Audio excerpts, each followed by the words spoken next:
La Briochée, bonsoir. Bonsoir. Merci d'être avec nous. Comment êtes-vous devenue une drague?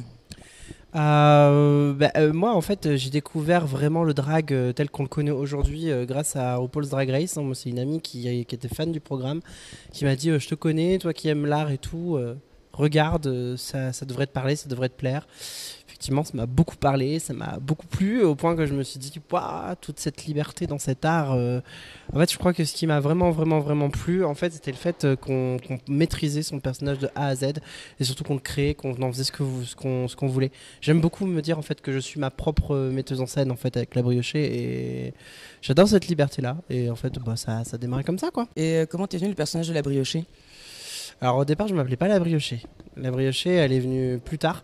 Après, c'était le même personnage, mais disons qu'effectivement le nom parle beaucoup. Le nom de La Briochée parle beaucoup plus que celui que j'avais avant. Avant, c'était Maiev Merchen. Ça voulait dire conte de fées en allemand.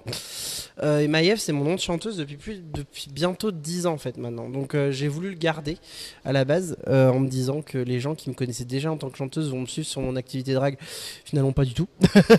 Et du coup La Briochée, j'ai commencé à l'adopter quand je suis rentré au cabaret de Madame Arthur, parce que je me suis dit Maiev Merchen à Madame Arthur, ça sonnera absolument pas, ça marchera pas. J'ai voulu quelque chose de beaucoup très français, vu que c'est un cabaret où on chante qu'en français, c'est Pigalle, donc je voulais aussi quelque chose qui soit inspiré par ce quartier historique. Donc du coup les danseuses de Cancan qu'on appelait la Goulue, la Môme Fromage, Grille d'égout, ça c'était un peu tout cet univers là. La Briochée, parce que aussi j'ai beaucoup de familles de Nantes et en Vendée, même si moi je suis né en Charente-Maritime, c'est juste à côté.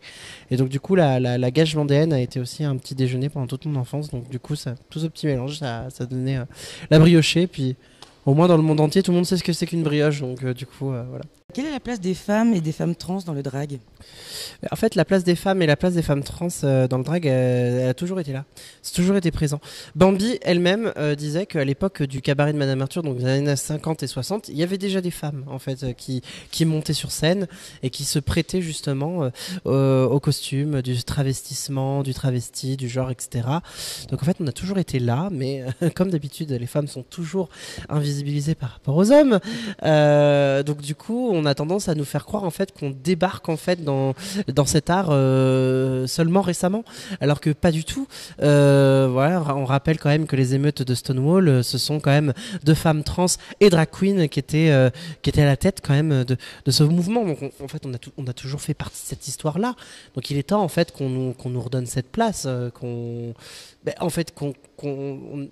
on a autant notre place que n'importe qui. Tout le monde en fait, on est tous et toutes à armes égales en fait dans le drag. Justement, en tant que femme trans, drague, comment vois-tu le débat médiatique autour de la transidentité en ce moment qui tourne pas mal sur Internet et à la télé? Je le vois de deux manières. Premièrement, que c'est absolument désolant qu'on débatte sur nos identités trans, parce que en fait, nos identités sont pas un débat, hein, c'est un fait, on existe. Quand on dit je m'appelle Maëva, je suis une femme trans, on te demande pas si tu es d'accord avec ça, avec cette affirmation, on t'informe en fait. On est en train de te donner une information. Quand moi je te dis je suis Maëva, je m'appelle Maëva et mes pronoms c'est elle, je te demande pas de savoir si tu es d'accord avec ça ou pas par rapport à mon apparence ou par rapport à ce que tu... Non, moi je t'informe sur mon identité, c'est comme ça que je me présente au monde, je te demande de la respecter, je te demande pas de la comprendre, je te demande pas de savoir pourquoi, du comment et pourquoi je suis arrivé jusque là. C'est pas ça en fait ce qu'on demande, c'est par contre respecte-moi, appelle-moi Maëva, utilise les pronoms elle. Donc c'est surtout ça en fait, donc il n'y a pas de débat à avoir. Et après d'une autre part, toutes les évolutions sociétales sont arrivées et ont commencé par le débat. Les débats qu'il y a sur la transidentité, là, actuellement, me font penser, du coup, au débat qu'il y a eu sur le mariage pour tous. Donc, en fait, il a fallu qu'on passe par là, en fait, par ces clivages, pour que finalement, on se rende compte que maintenant, ça a sa place dans la société, et que justement, ce n'est plus un débat et que ça fait partie du paysage. Donc, quelque part, quelque chose... En fait, je le perçois aussi comme un espoir. Si on n'était pas aussi visible et si on commençait pas à prendre autant de place dans la société, la place qui a toujours été la nôtre, hein, justement, on n'aurait pas autant de voix qui viendraient justement faire bouillonner tout ça et nous remettre en question. Donc pour moi, c'est aussi un signe que ça bouge et que on commence vraiment à prendre la place qu'on devrait avoir dans la société. Oui, il y a un petit début d'évolution. C'est ça en fait, c'est que ça fait mal. ça fait mal, c'est violent, et c'est bien pour ça d'ailleurs qu'il faut pas rester à rien faire et qu'il faut pas laisser ses paroles, gonfler, absolument pas. Mais pour moi, c'est aussi un symbole que en fait, on existe et on est là, et ça vous fait chier. Il y en a beaucoup que ça fait chier, mais beaucoup moins que ce qu'on veut nous faire croire aussi. Ça, je veux vraiment mettre un point d'honneur à dire qu'il y a beaucoup plus de gens de notre côté et à nous soutenir et à nous respecter que de personnes contre. Mais bon, les personnes contre sont toujours celles qui aboient le plus fort et sont toujours celles qui apportent une certaine médiatisation. Donc on leur donne la plateforme qu'ils ne devraient pas avoir. C'est un peu triste, mais bon. Penses-tu que l'émission peut permettre aux gens justement une ouverture d'esprit?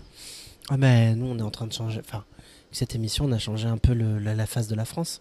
Ne serait-ce que la face en fait de l'audio, du paysage audiovisuel français. Au-delà du fait que ça soit une émission de drag queen, on est la première émission queer en fait du service public. Oui, de avec, France. Ouais. mais de France, avec des PD, des trans, tu vas voler, ouais. Non mais tu vois, c'est en fait c'est pour une fois c'était une émission qui a été faite par nous, pour nous et qu'avec nous en fait.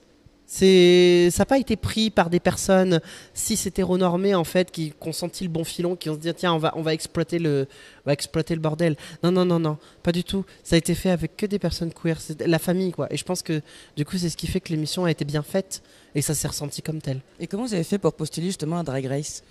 Bah il y avait eu une annonce. On a dit qu'on était OK et on a reçu le formulaire. Donc on a rempli le dossier puis on a fait ce qu'il y avait à faire. On a rempli du coup les étapes et puis we're here. On a réussi parmi près de 500 candidatures. C'est formidable. Quel conseil donnerais-tu à quelqu'un qui veut se lancer dans le drag? Moi, le conseil que je dirais à une personne qui s'est lancée dans le drag, c'est surtout en fait d'aller puiser dans ce qu'il ou elle lui fait vibrer en fait. En fait, on est en train de remarquer quand on fait du drag que on ressort toutes les références qui nous font vibrer depuis notre enfance. Moi, ce sont des actrices américaines des années 50 qui me fascinaient, des personnages de dessins animés, des personnages de jeux vidéo, puis ça bouillonne et ça se mélange et du coup ça crée ça. C'est aller chercher vos références, les trucs qui vous amusent n'allez pas chercher à faire ce qui se fait déjà ou à essayer de ressembler à une queen qui existe déjà et surtout interrogez-vous sur pourquoi vous avez vraiment envie de faire du drag. Quelle est la motivation qui vous donne envie de faire ça?